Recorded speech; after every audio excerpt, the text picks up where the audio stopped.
Сейчас мы находимся в Центре декоративно-прикладного искусства Казанского государственного института культуры. В моем окружении вы видите изделия, выполненные в технологии золотного шитья. Как вы видите, они выполнены в различной стилистике, а также выполнены различными способами.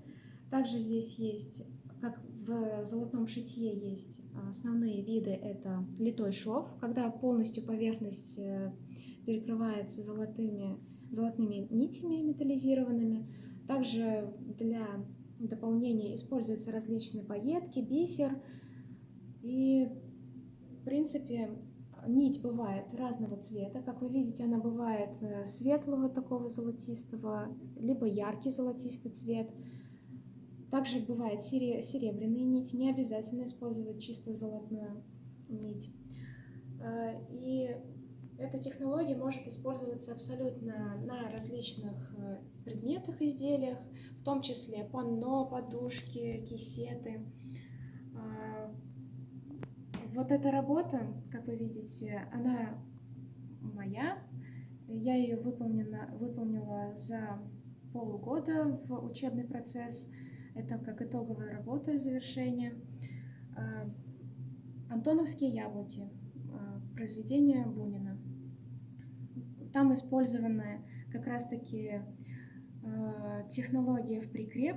Это когда, получается, прикрепляется на поверхности с помощью основной нити и металлизированной, и создается такой рельефный рисунок.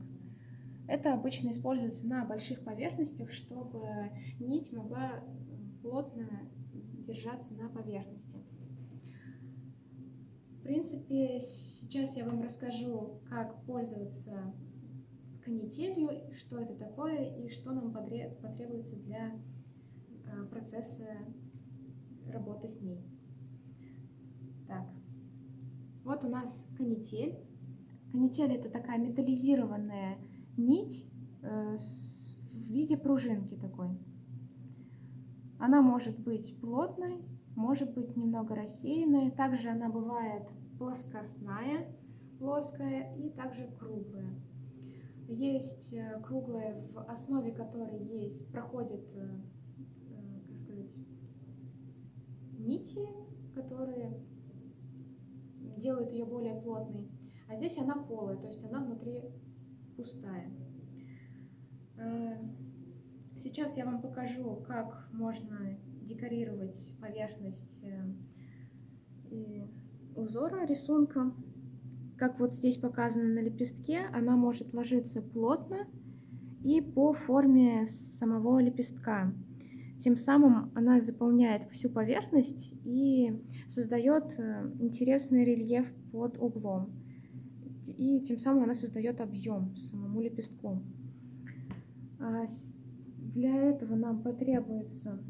Сейчас я покажу на примере этого лепестка, как можно по контуру создать красивый эффект, чтобы лепесток получился объемным и... Перед вами живой пример использования канители. Вот на этом лепестке вы видите, как пришита канитель. Вообще канитель представляет собой металлизированную нить, скрученную в такую небольшую, как пружинку. Она может быть плотной, круглой, плоскостной, и при этом она может изменять форму под разным углом. И она бывает вот как вот пружинка полая, но при этом есть еще пружинка, которая заполнена изнутри нитями. Но у нас она полая. Вот этот лепесток выполнен на основе вот этого узора. Также была поверхность выполнена литым швом. Это когда полностью поверхность покрывается золотыми нитями. И поверх нее, получается, вот такими небольшими участками, сейчас я вам покажу, небольшими участками она заполнялась по форме. Такое выполнение дает объем лепестку, и под разными углами она создает такой интересный интересную игру света-тени.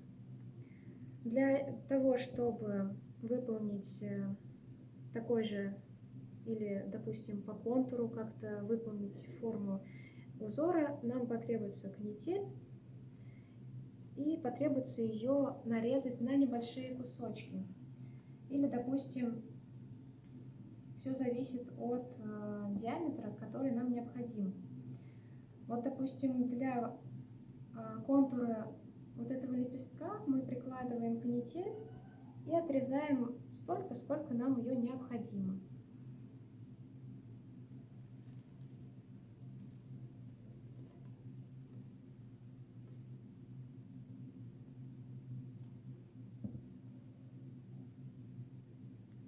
Так, она немножко расширилась.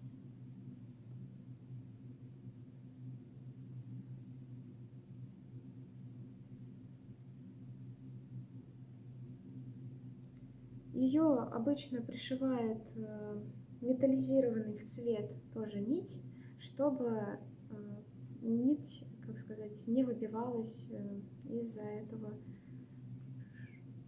канители. Так вот, получается, мы ее прикладываем.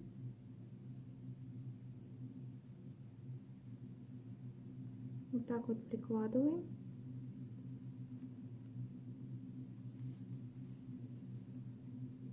Ой.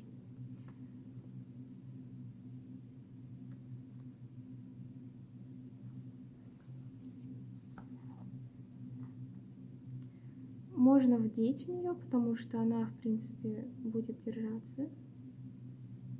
Можно сделать затягивание в нескольких местах. И немного ее спрессуем, чтобы она выглядела плотнее.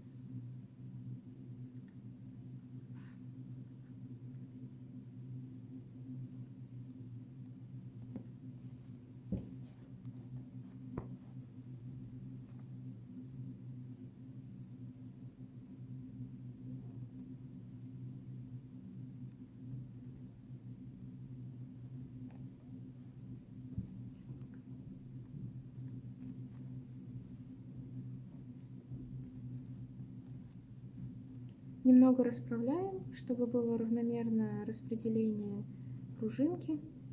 И дальше можно сделать по форме также с внешней стороны этого лепестка. Сейчас мы отрежем.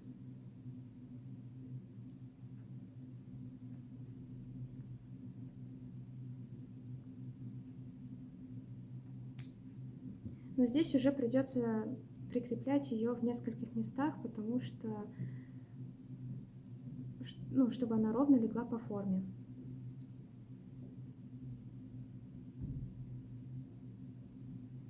Так, для этого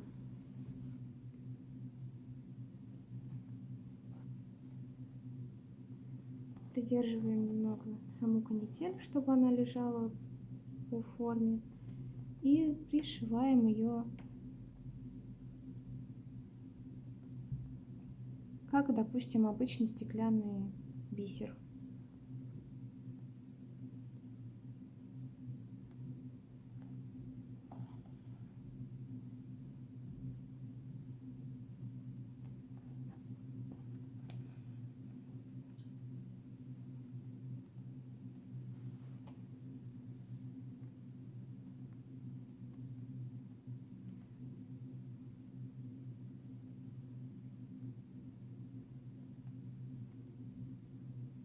Вообще канитель очень удобная проволока, так как она может создать абсолютно любую форму и может создать также декоративный эффект красивый.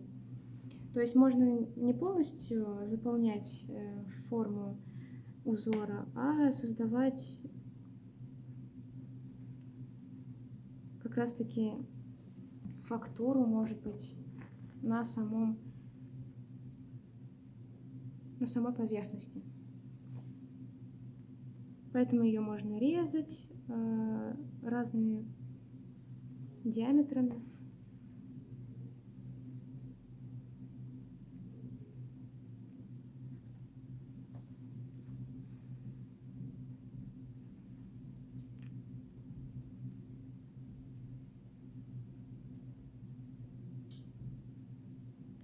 Ну вот, получается. По контуру она вот абсолютно мягко, плавно ложится и создает такой красивый контур. При этом она может закрывать вот эти места, если они необходимы. Вот здесь, конечно, представлен шнурок, но вместо шнурка также можно использовать канитель в качестве стебельков в растительном орнаменте. Также вот можно выкладывать ее и пришивать.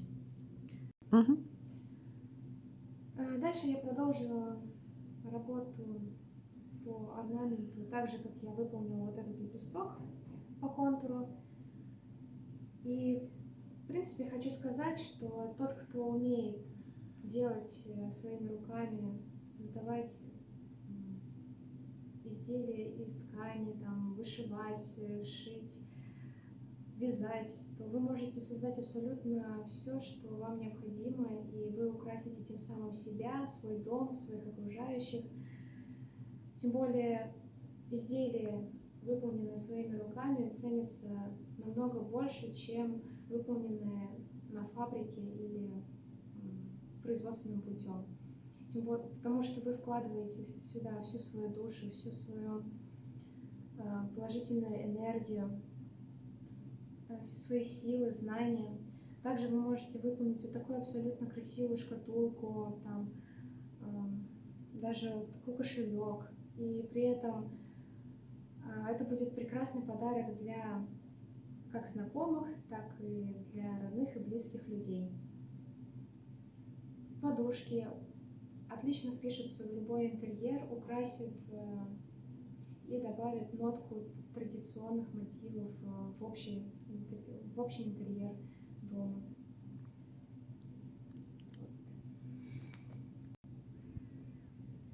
Думаю, вы заметили, на какой скатерти я сегодня работаю. Она выполнена нашими студентами Института культуры.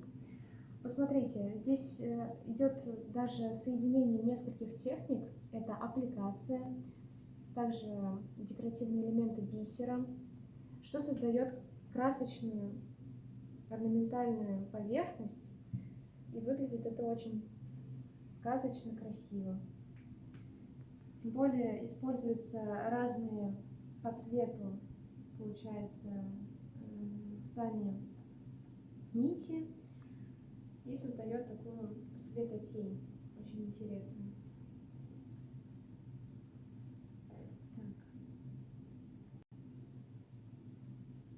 Для золотного шитья обычно используют бархат.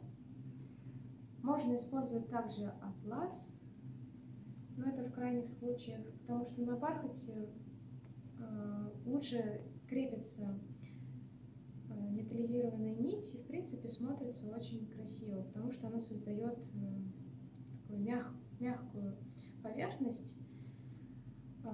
Конечно, используется для основы еще хлопчатобумажная ткань, которая является основой прикрепления вот этой основной ткани, на которой как раз-таки создается орнамент. Конечно, используются пяльцы, чтобы ровно, без пузырьков была натянута ткань.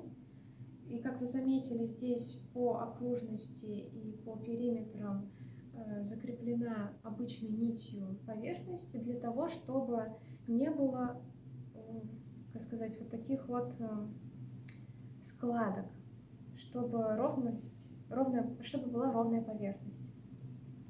Так будет выглядеть красиво и аккуратно.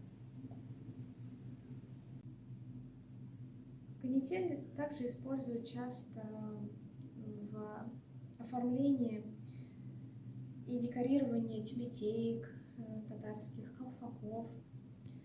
И они создают очень гармоничный, такой изысканный образ, что можно носить не только на праздничные дни, но и каждый день. И при этом вы можете владеть этой техникой абсолютно легко. Нет, легко. Ладно. Тяжело. Вот, в принципе, я и завершила этот орнамент. Выглядит очень красиво, то есть можно выполнять как по контуру, как мы выполнили на этом образце, также можно заполнять полностью поверхность, но при этом можно и играть, то есть можно даже создавать небольшие рисунки уже внутри поверхности, то есть можно даже добавить потом в качестве там еще каких-то элементов. Но если вы все-таки желаете научиться этой технологии, то вы можете создать абсолютно любое себе изделие, хоть брошь. Будет очень красиво выглядеть на любой поверхности одежды. Даже колфак, даже тюбетейка украсит абсолютно любой ваш образ. Поэтому желаю вам творческих успехов. Спасибо за внимание.